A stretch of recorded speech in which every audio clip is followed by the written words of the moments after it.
Welcome to The Complete Musician, creativity at its core, exploring innovative musical ideas, thoughts, and techniques for the modern musician in today's society, with your hosts James Nagus and Drew Phillips.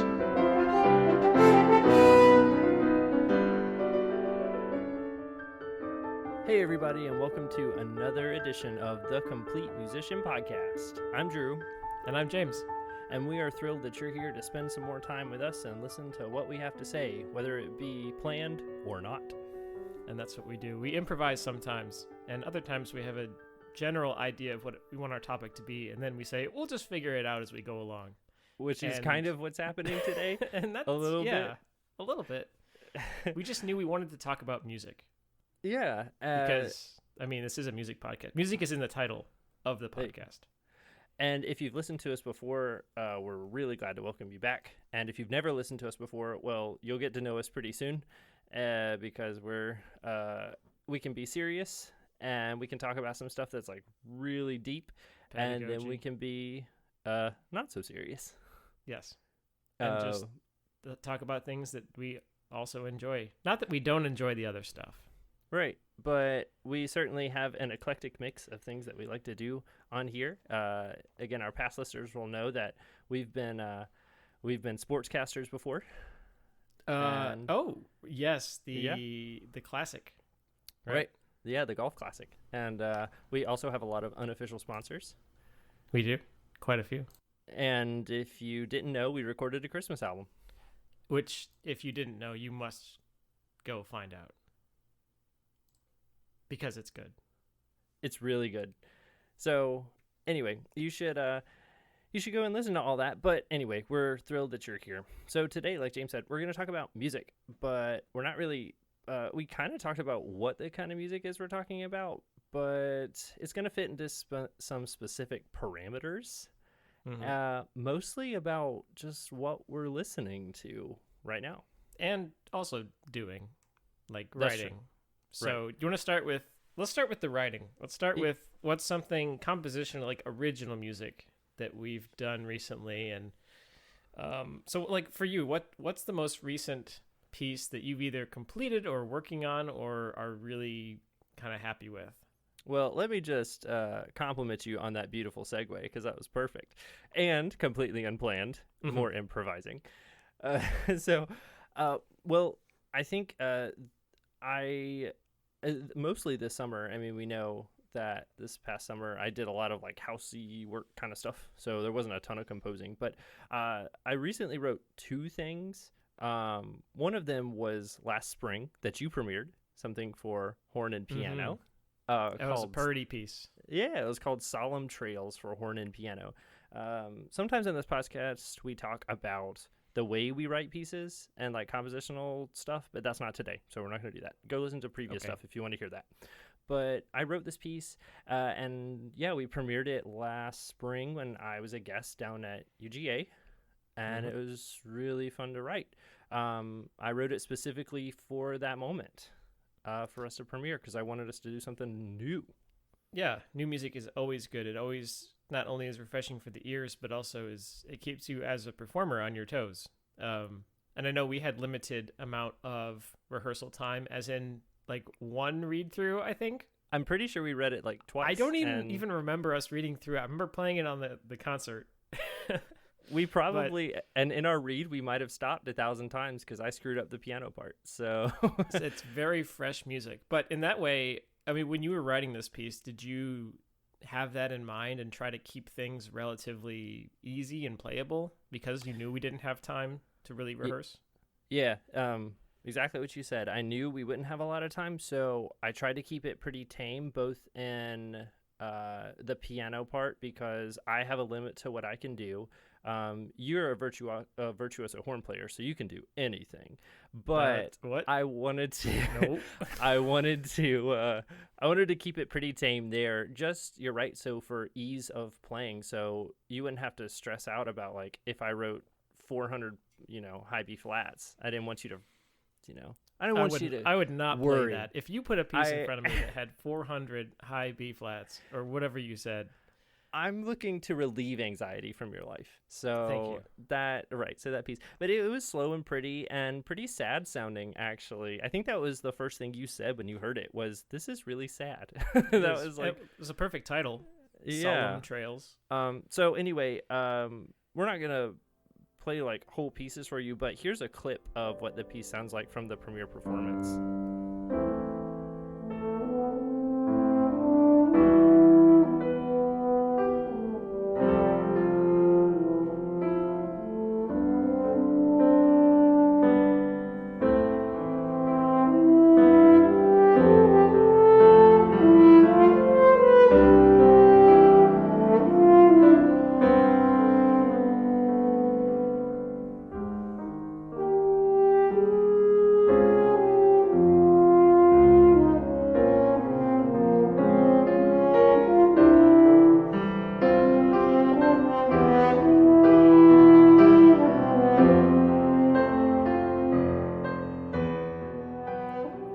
So that was the last horn and piano thing I wrote. But the next thing I just completed literally yesterday, and we're not timestamping things, but I did complete it yesterday, is a piece for trumpet and piano. And for a little bit of background on it, I have seniors who are giving recitals this semester. And one of the things I really want them to be able to do is play a piece with no frame of reference and to not have to listen to it and to invent their own original phrasing, musicality, all that kind of stuff.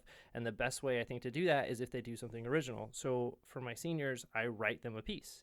It's never very long. Nice. It's never very like complicated, but it's just something that, you know, it challenges them in technical aspects to work on. So what's fun is, like I said, I completed this piece yesterday for trumpet and piano for one of my seniors. She hasn't even heard it yet.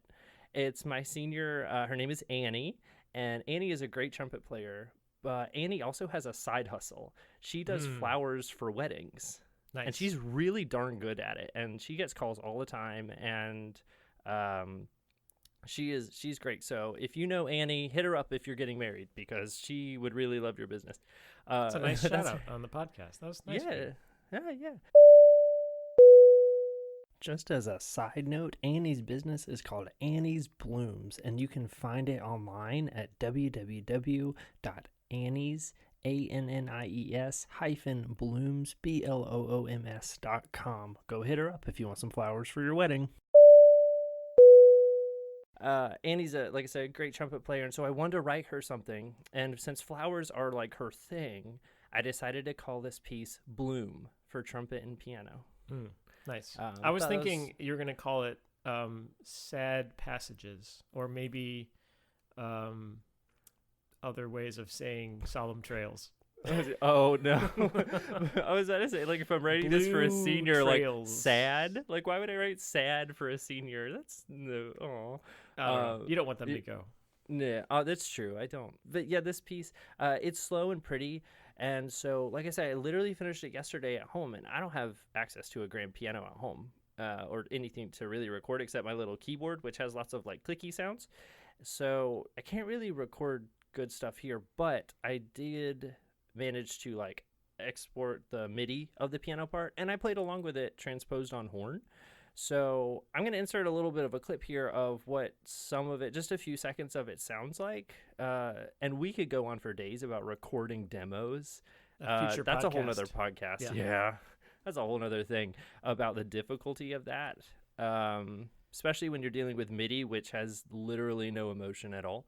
Mm-hmm. So the piece has no dynamics, no slurs, no anything. I haven't edited it at all. I put the notes in. Yeah, it will. I put the notes in, but this is just a clip of what this piece sounds like for Annie.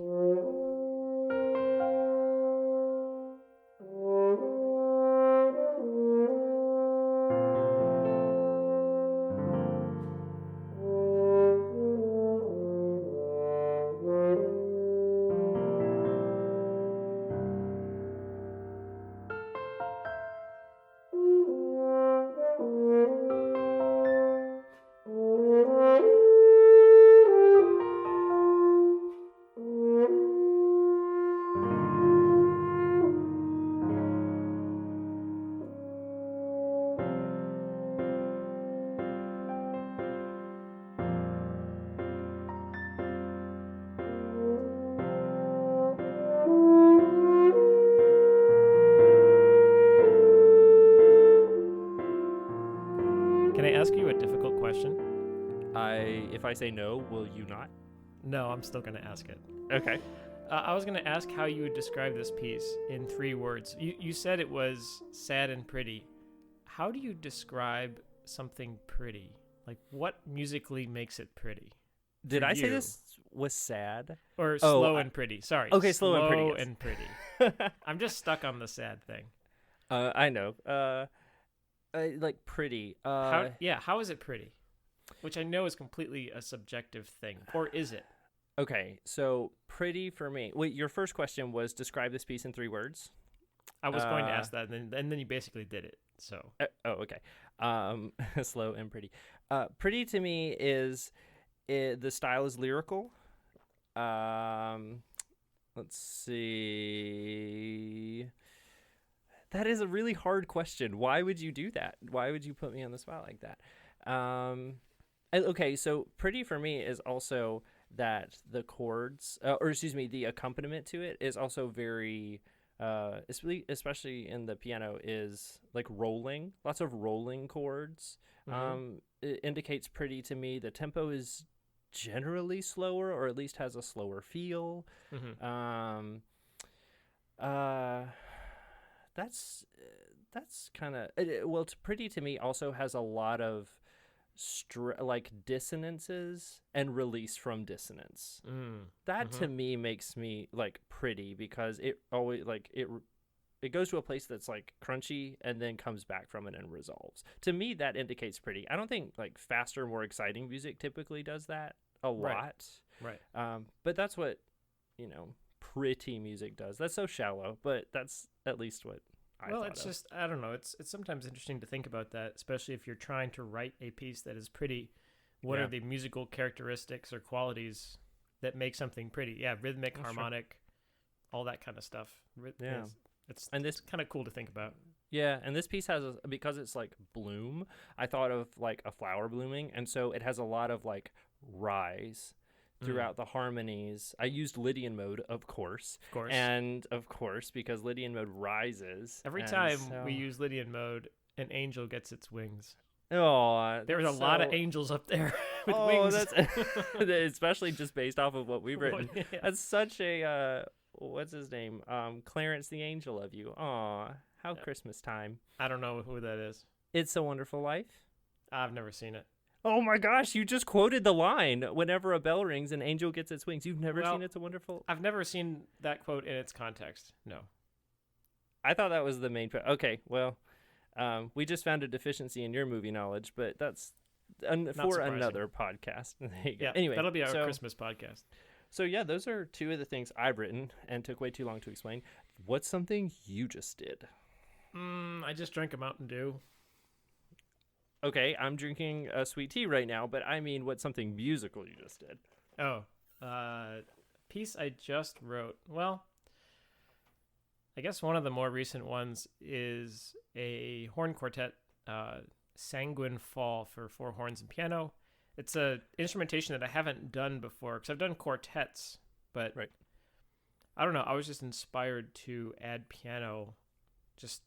I'll get into it, but this was a piece that was the prize for the, I guess it was the 2018 Mid-South Workshop in Wichita, the horn quartet competition winners, which were the UT Austin Horn Quartet. Yeah. That was part of their prize, was I would write them a piece. And that goes into, it follows what I was talking about, that you knew people were going to play this. Yes. Which is really cool. So that's super motivating to write as well, is that not only is this their prize, but like you knew it was going to get performed, which is super cool. Yeah, that goes back to some of our old school basic limitations on composition, is write for someone, right? If you know how someone plays, that can tell you a lot about what to write. Now, I know that these are going to be ridiculously good players. I tend to write on the accessible side anyway, so I wasn't going to do like concert Stück -1 or something, like take a notch off of that, and then no. A missed opportunity. They could have nailed it. Right. I'm sure. Absolutely. Yeah. So what I ended up doing was I wanted something slow, pretty, surprise there, a little sad maybe. Oh. And so the horn parts are all a lot, longer note duration, more chorale-like. And then the piano part is this, I think it's constant eighth notes the whole time, compound meter. So it's got this triplety feel, kind of really an accompaniment, not an equal voice. And so it adds a rhythmic drive to the piece that the four horns just kind of float on top of. And it sounds a little like this.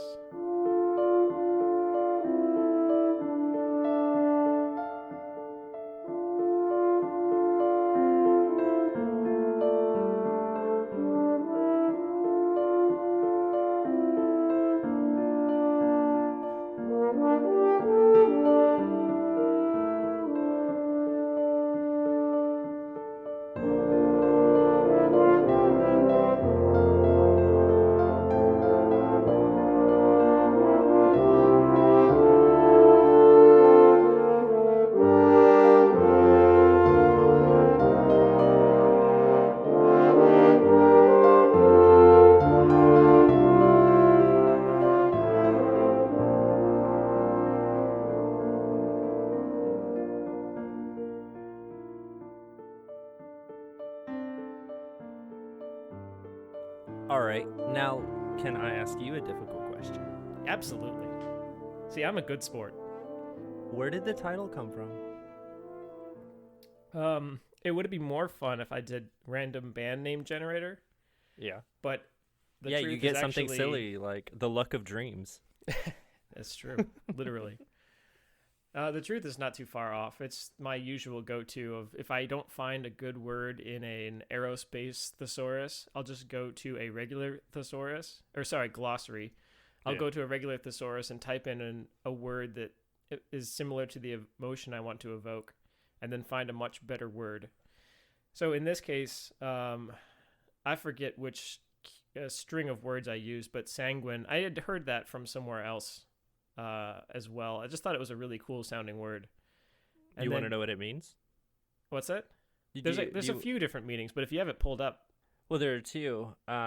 It says that it means optimistic or positive, especially in a bad or difficult situation, which totally fits with your saying it sounds a little sad. And the other means, in like the literary term, means blood red. right. So they're kind of these two diametrically opposed things. One is pure evil, and the other is with a tinge of optimism. So that plus the word fall, which can either mean a descent, like someone descending into chaos, or it can just mean the season. Yeah. The That's actual cool. meaning is up to the listener. I That's guess. awesome. Yeah, it gives the performers a chance to interpret. I love that. Yeah. And as such, my program notes, which I don't like writing anyway, because I don't want to tell the person what to think. Yeah. It'll just say, this was written as a commission for the winner of the blah, blah, blah, and not say anything about the piece itself. Perfect. And then people will Perfect. be sad when they're like, can you send me some program notes on the piece? And I send them that. And that's it. Hey, you're making them a more complete musician by making them make up their own story and narrative. Yes. It's I perfect. think so. I love it. Well, that's awesome. Based on, and it's a gorgeous piece. So I can't wait to hear it played. Oh, it's going to be fun. We're going to premiere it at the UT Austin Horn Day in October. So It's gonna be just sick. a little over a month away. Cool. That's gonna be awesome. And you're playing piano for it? Actually, I don't know. No. I could, but it's are a really you- easy piano part. Oh, good. Oh, well, then you're totally unlike me because my piano parts are impossible, and I just have to hack through it as best I can. I somehow make it through, but Yeah, no, this is super simple. I'm playing piano on it on my faculty recital in November, awesome. but for the premiere, I don't know. We'll see. Cool. Well, that's cool on some comps that we just did, at least solo stuff. Yeah, I think it'd be also cool to talk about some stuff that we did, but maybe a little bit outside of, the creating original music realm, because not everyone Mhm. has to do that to be considered a composer, right? And in fact, it's much easier to have some kind of source material or inspiration when you start. Yeah. And If you're talking about like arranging, right? I'm definitely talking about arranging. Okay. And I think that leads us into talking about another subject, which, like you just said, is taking source material and making it our own, and especially off of stuff we enjoy. So one of the things that I did, it was a little bit ago, but like maybe a year ago, maybe a year and a half. I don't remember.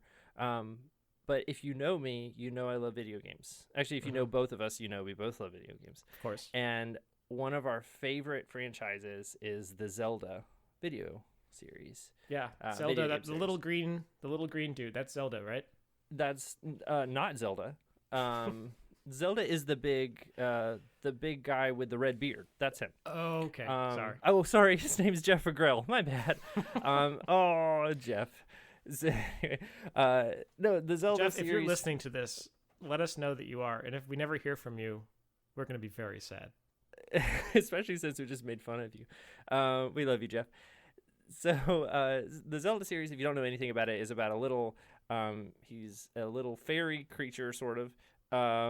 He's not a fairy, he's a human, but he has pointy ears, named Link. I don't know what he is, but yeah. He's a Hylian, sort of, but he goes and has an adventure to rescue the Princess Zelda from a guy named Ganondorf, who is a big, monstrous dude. And they're all trying to go after these little triangles called the Triforce of Wisdom, Power, and Courage. Look it up if you want to know more. Anyway, the music by Koji Kondo is amazing and is really stuff that we both enjoy. Using a lot of the modes that James and I both enjoy, like Lydian mode and Dorian mode, and really sweet sounds. The simple songs in like Ocarina of Time, Majora's Mask are so modal. It's gorgeous. And if you've never listened to that, go on YouTube and listen. But one of my favorite games is Zelda's The Wind Waker, which came out in, 2000 and late, it was a I guess. GameCube game, so that dates it. Yeah. It was also initially panned for its quote-unquote cartoonish art style. Yeah, it was really different for what was coming out from Zelda at that point. It was 2002. 2002. Oh my gosh. Wow. And so I loved that game. And not only for the storyline, which is pretty sweet, which the game involves you sailing around the ocean, but it had amazing music. Oh, yeah. And a little while ago, I just thought it would be really fun to arrange a lot of the music for horn choir, for horn octet, but I didn't quite arrange it directly from the score. I could have easily done that, but I decided to do it really differently and make it like a little bit of a fantasy. So I took a lot of the themes and layered them, changed rhythms, changed meters, and it came out really cool, but really difficult. And so I recorded it just to hear what it sounded like. I need to do like a real recording of it, but it was never for distribution. It was never for anything like that. It was just for my own fun. The whole video's on my YouTube channel, on my personal one, if you want to go find it and listen to it. There's flaws in it. There's intonation. There's, some things. It was just for fun, though. If I ever decide to really record it, I might take it down and like actually do a good job. But it's okay. But I'll link a couple of sounds in here so you can hear the kind of thing that it sounds like.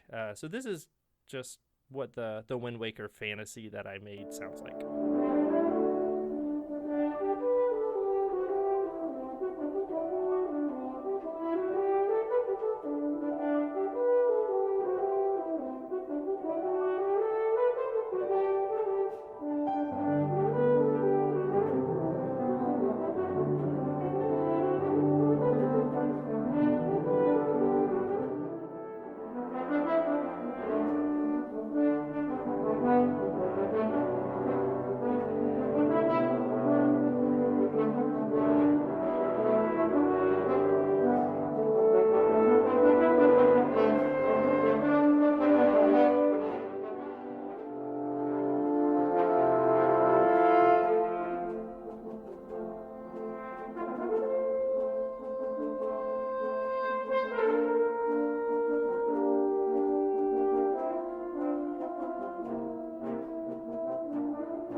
Anyway, so it's a big amalgamation of a lot of the themes and the soundtrack of the game all mashed together. It's about 10 minutes long. It's really hard, but it was a lot of fun to do. And I think that says a lot about you as a composer if you're ever going to write, is doing stuff that you really enjoy. And that music really just brings me a lot of joy because I like listening to it, and it was really fun to play.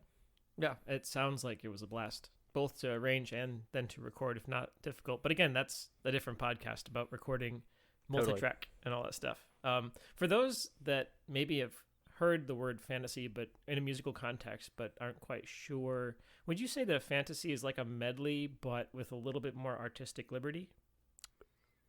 If I were Webster, I would describe it exactly like that. Okay. Thank you. I actually did. I mean, I don't. Did you just remember make the that exact, Yeah. No, I don't know the exact definition. I'm not sure. I would say that's exactly what it is. Okay. Which Musical. is kind of interesting because that really highlights your approach, where you said you didn't necessarily go off a score because, well, quite frankly, the scores for that don't really exist. I mean, they do, but there's not really a way to get them easily. No, instead, you could go from like use your piano, ear. but yeah. I had to audiate most of it and just kind of figure it out. Also, don't look up musical fantasy on Google because apparently it's a high energy dance and party band in Mobile, Alabama. Oh, wow. So anyway, that's an arrangement that I did that I really enjoy. You do a lot of arrangements of really cool stuff. Tell me about one of the ones that you did that you really like. Well, honestly, I haven't done as many. I've done a lot of original stuff, and I haven't had as much time to do arranging, which is something that I want to do. But what I think actually might be cooler, if I can kind of take the exit here off the freeway, is instead recently... Put on your turn signal. Yeah, okay. And Thank swerve. A couple of my students have been doing some arranging, and one that I'll highlight in particular has been working on a medley, which is kind of apt that we were talking about, fantasy versus medley. So in this case, it's a John Williams medley. Who is that again? John Williams? Some hack that was Guitar killed player, on right? Oh no, he was killed on Criminal Minds the other night when I was watching an episode. Okay. He was one of those guys that's in Law and Order that was like loading boxes, but everyone knows what he is and what he looks like, but doesn't know anything else about him. I never heard of the guy. Yeah, I never heard of the guy. But he was about 5'8", brown hair, liked to do crossword puzzles in the morning. Oh yeah, came in at exactly 10:58 every morning. Is that a John Mulaney bit? You what? Is that a John Mulaney bit? I'm pretty sure. Yeah. Okay. Yeah, I think so. All right. So he's been doing this John Williams thing. He had I think it was originally 11 parts. So we've been working it down to 8. We've been editing. We've been doing some other additions to it. And something that I've been working on with him and with other students is how to make arrangements a little more accessible. In terms of, well, number one, if you're arranging something, especially if you're using a score, note and rhythmic accuracy in my book is extremely important. Especially when you're dealing with something so well known as like Star Wars and Indiana Jones. And I'm a elitist snob when it comes to that and a purist. And if you get the rhythms wrong or the harmonies wrong, that's not okay in my book. If you want to call it a fantasy, then maybe. But if it's a pure arrangement or a medley, okay, all right, then that's sacred ground right there. All right. So once that's in place, then it's simply a matter of going through and making sure the parts are playable. There's enough rest that you trade parts around so everyone has a fun thing to do. And condensing it down from 11 to 8 was interesting. And then the thing he was working on most recently was adding a new ending. And first trying to figure it out by ear. I didn't give him the score at first. It was Yoda's theme. So I think I wanted to challenge him to try to do it through, applying some of those ear training skills. Yeah. And he was actually pretty good at getting the melody and having some difficulty with the harmonies. So then I gave him the score, which I had, of course. And then, he was able to fill in the rest, or is filling in the rest. And that's great practice. I mean, even from aside of the artistic fun of doing arranging, just trying to notate stuff by ear. Yeah. It's great. It's fun. So my students have been doing that. I need to arrange something and record something. I was trying to think of what I would do next. You've done some vocal stuff lately. Yeah, I did the Franz Biebl, the Ave Maria, but that was pretty one-to-one in terms Explain of what taking that the vocal means. part and making it into a horn part. Yeah, 'Cause- but when you arrange, it's like you were saying, you have to make sure that it's accessible.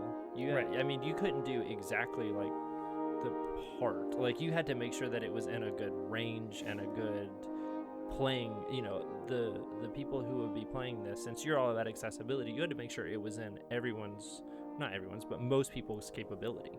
Right. So, for instance, I can tell you exactly what I did with the Biebl, which was originally it was a SATB split total of 7 parts. So I took those 7 parts, arranged them, because it was I think SSAATTB, or maybe there was one also. Either way, it added up to 7 parts. So I just put those down 1 through 7, or 1 through 8 with 1 part missing. And then I took horns 5 through 8, transposed, so like the tenor and bass parts. Those would have been crazy low for horn, so I just popped all of those up in octaves, so now they're kind of layered on top of each other. And then I bumped around the key. I think I bumped it down either a whole step, so the highest note was now a G instead of an A, which can make a big difference. It's a big difference in some players. success. And Yeah. it made it in a fine key signature. It was B flat major, I think, which we can do. Horn So that's pitch. a lot of work. I mean, not a lot of work, but like you definitely made some choices that made it more accessible. Right. Yeah. A lot of it's experimentation. Perfect. So Awesome. yeah, we've been doing this. So that's arranging, original stuff, music.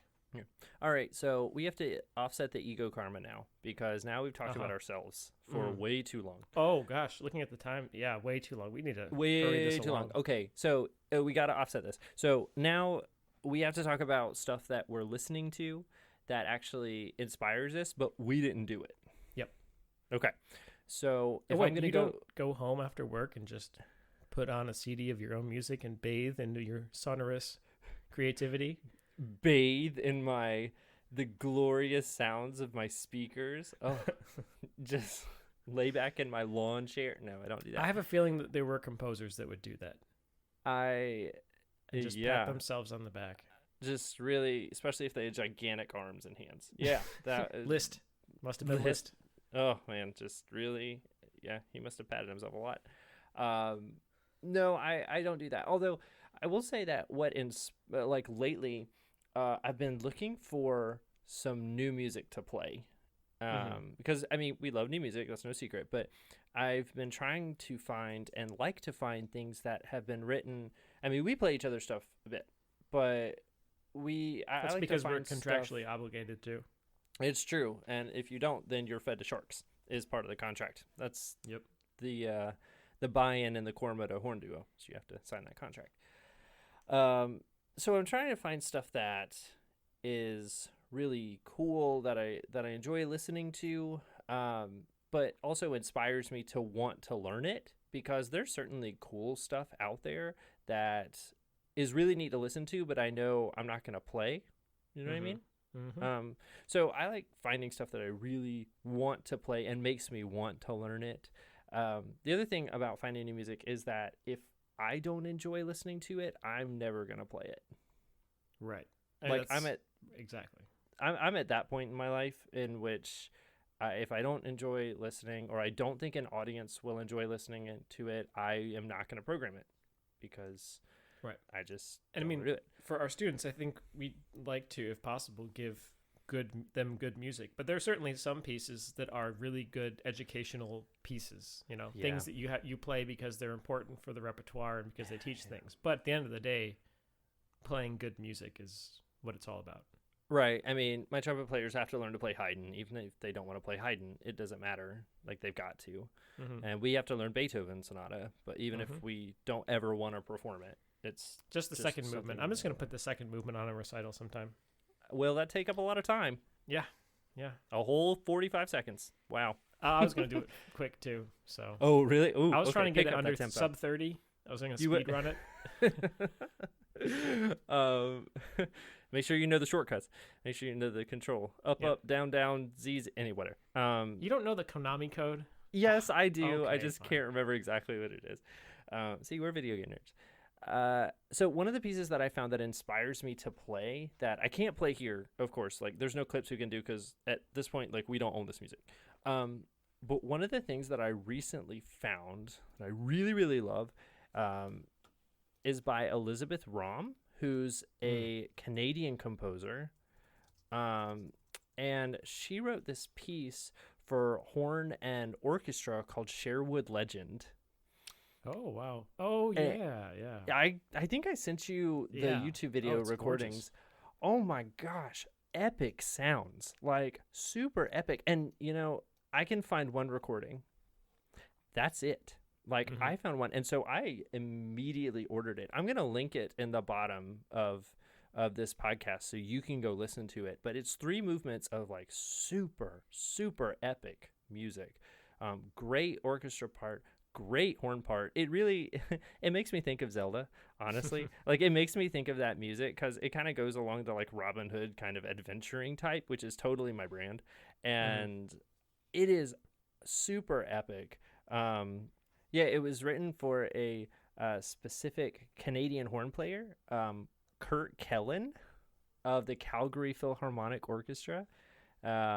But it is an awesome piece. But that's a piece that I found that I really love that kind of inspires me to want to go practice and play. Like I said, I'm going to link it, one of the movements in the bottom of this, so you should go listen to it. And if you're looking for stuff to perform and you're a horn player and you don't know what to perform with a large ensemble, you will love this piece. So that's my plug for that. But I really love listening to that. What about you? I'm going to go a different direction. Instead of horn music, I'm going to do 2 completely different things that I've been listening to lately. Okay. And one is, I'm going to start broad and go narrow.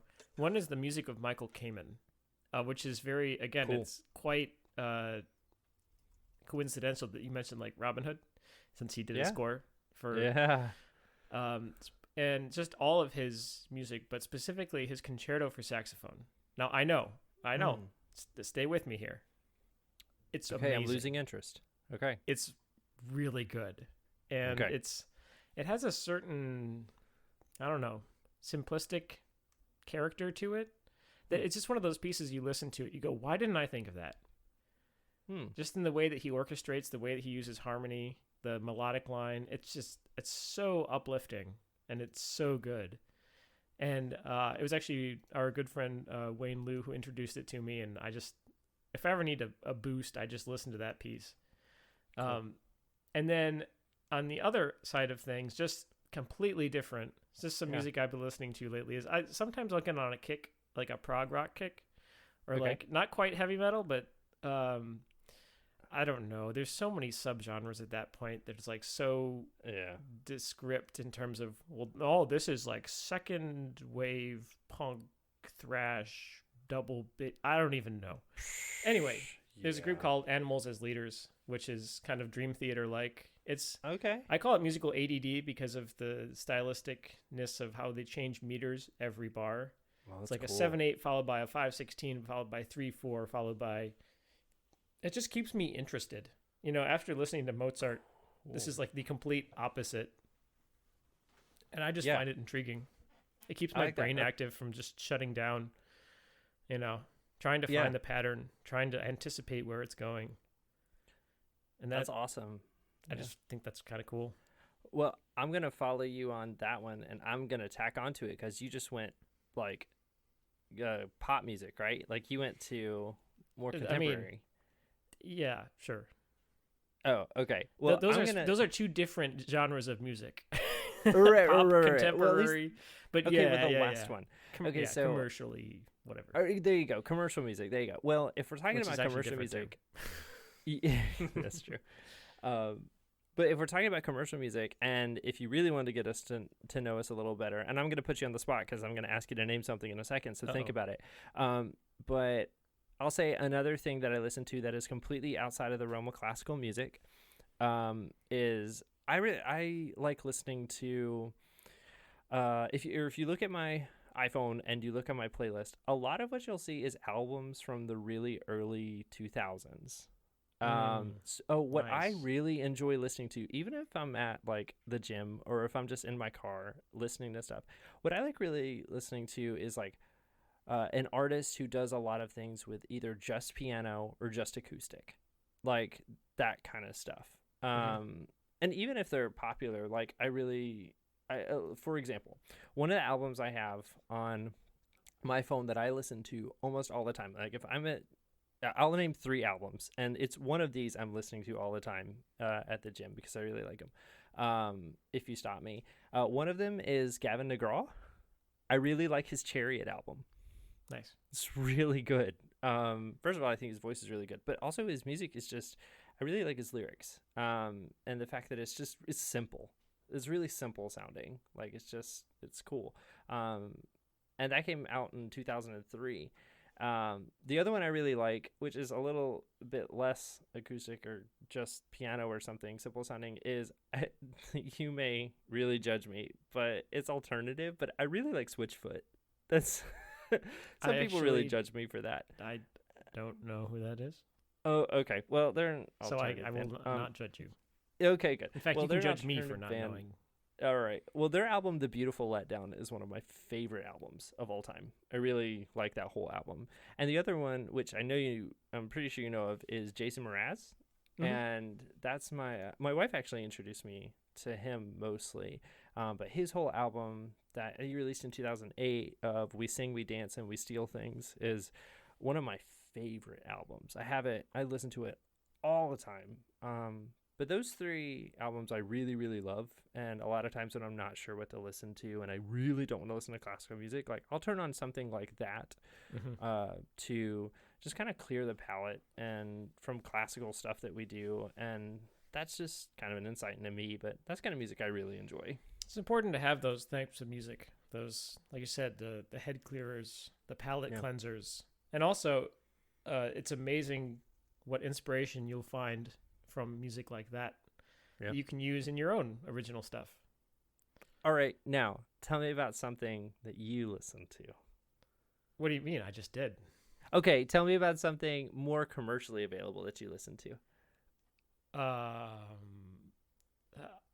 Okay, Be more specific. All right, if you had to have a karaoke song, what would it be? Oof. I mean, That you'd is a probably good go with question. like old school Disney songs or something, which I know you would be totally on board for that. Yeah, I would. You know, some old Disney animated classics. Old musical theater. Yeah. I don't know. I mean, okay, I do on my shelf have, if we're talking like late 90s, early 2000s, Yeah. you know, I could probably remember at least 17% of like an NSYNC song or a Backstreet Boys song lyrics or something. Backstreet Boys were the jam. Because, okay, they had some pretty good harmonies. And there was a handful of producers that wrote all songs for like those guys, like Britney Spears, 98 Degrees. Like it was the same 2 people that wrote all their songs. And they're all in minor, which doesn't happen now. Right. Go listen. All of those songs are in minor modes. And that's why I like them. I never thought about it. You're right. Yeah. Yeah, Backstreet Boys were the jam. I enjoyed them more than I enjoyed NSYNC, or as most people say, Justin Timberlake and Friends. Well, yeah, that's true. Yeah, it's harsh, but it's pretty true. But for those of you guys listening, you know, we are totally open and have really eclectic musical tastes, and we'll give anything a shot once. So if you have music that you love, like an album that you listen to incessantly, tell us. Mm-hmm. Tell us. And if, you know, and we'll listen to it. I mean, we will give it we will give it a college try, and we will listen to it and make our opinion on it. And actually, you know what I think it would be fun is if people suggest us to us, I think we should come back and talk about it. So what you're saying is you want our listeners to make us a mixtape? I want our listeners to make us a tape professing their love to us through their favorite song. Yes. Tell us the deepest personality quirks of your psyche through music. No, we don't want to go there, but No, don't go there. Yeah. But suggest an album or a song for us to listen to. One of your favorites that you really, really love, and we will listen. And please don't put the greatest hits of Dennis Brain. Don't put another recording of Strauss 1. No. Please. No. Unacceptable. Really, I would really like to hear like more. I mean, it'd be cool if you post your favorite like classical, whatever. That's fine. I mean, more commercial would be more fun. I mean, there's a whole lot of indie groups out there that have some interesting stuff. There's a whole lot of really bad music too. It's true, and even if it's bad, we'll get a kick out of that too.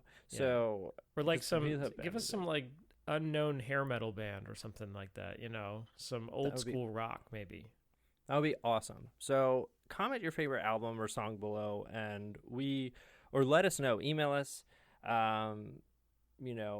to let us know what you enjoy listening to, and we'll give it. And what's our email? Our email, segueing into wrapping up since this is nearing the end, is cormotohorn@gmail.com. We also have our website, cormotohorn, or is it just cormoto.com? It's that's an excellent question. I don't remember. It's cormotohorn.com. Let's find out. I'm pretty sure it's with we're Googling. Yes, it is. It is. Good. Reach out and contact us. I forgot that I had changed the background picture like a year ago. Sweet. Reach out and contact us if you're listening, because we love to hear from you. On wherever you're listening to your podcast, give us a rating. Give us 5 stars if you really enjoyed it, or 1 star if you really hate us and want us to die painful deaths. Either one. But no matter what, just let us know you're listening. Let us know. Just let us know you're listening, because we love to communicate with everyone. But anyway, this was just a fun talking about music thing that's not really educational, but just getting to know us better. Yep. And we sometimes ends with quote. We haven't done it in a while, but I will end with this one. As I and many other people have said, you are, as a musician, a summation of your musical experience.